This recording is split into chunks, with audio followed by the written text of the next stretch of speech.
एक दवा एक केमिकल या बायोलॉजिकल पदार्थ होती है जो शरीर और उसके कार्यों को प्रभावित करती है।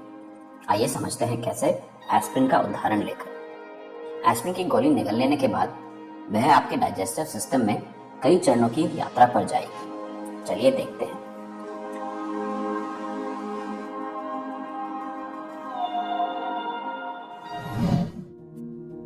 पहला चरण, एब्जॉर्प्शन। एस्पिरिन की गोली खाने की नली से होकर पेट तक पहुंचती है, जहां ये बहुत छोटे छोटे कणों में टूट जाती है।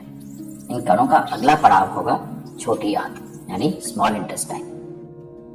स्मॉल इंटेस्टाइन में पित्त और अग्नाशय के स्राव इन कणों से मिल जाते हैं। स्मॉल इंटेस्टाइन में सिलवटें होती हैं, जिनकी वजह से आंत की ज्यादा सतह भोजन के संपर्क में आ पाती है। इन सिलवटों पर उंगलियों की आकार की छोटी छोटी बनावटें होती हैं, जिन्हें विलस कहा जाता है।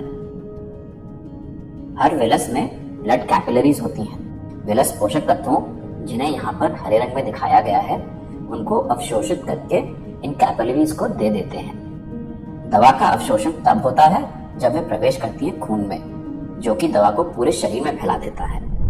अगला चरण, डिस्ट्रीब्यूशन। ब्लड प्लाज्मा में एल्ब्यूमिन नाम के अणु होते हैं। एल्ब्यूमिन पोषक तत्वों से जुड़कर उन्हें पूरे शरीर में पहुंचा देता है। उसी तरह एल्ब्यूमिन दवा से भी जुड़ जाता है।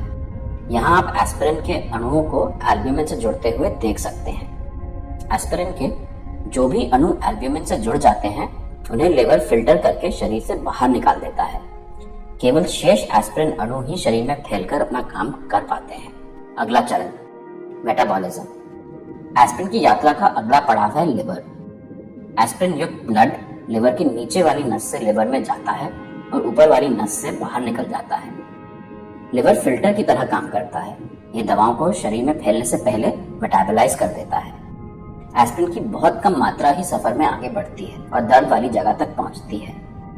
आपका शरीर एस्पिरिन को इतना फिल्टर कर चुका होता है कि उसकी ली गई मात्रा में से केवल 68% ही शरीर पर कुछ असर कर पाती है। इस प्रतिशत को दवा की जैव उपलब्धता या बायो अवेलेबिलिटी कहा जाता है। अगला चरण, एक्शन।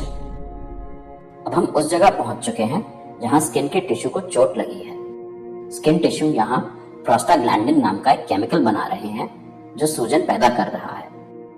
प्रोस्टाग्लैंडिन स्किन में मौजूद उन नर्व्स को भी संदेश भेज रहे हैं जो दर्द का एहसास होने के लिए जिम्मेदार होती हैं। एस्पिरिन के अणु खून के माध्यम से यहाँ पहुंचकर इस प्रोस्टाग्लैंडिन को बनने से रोक देते हैं। इससे सूजन कम हो जाती है और दर्द का एहसास भी कम हो जाता है।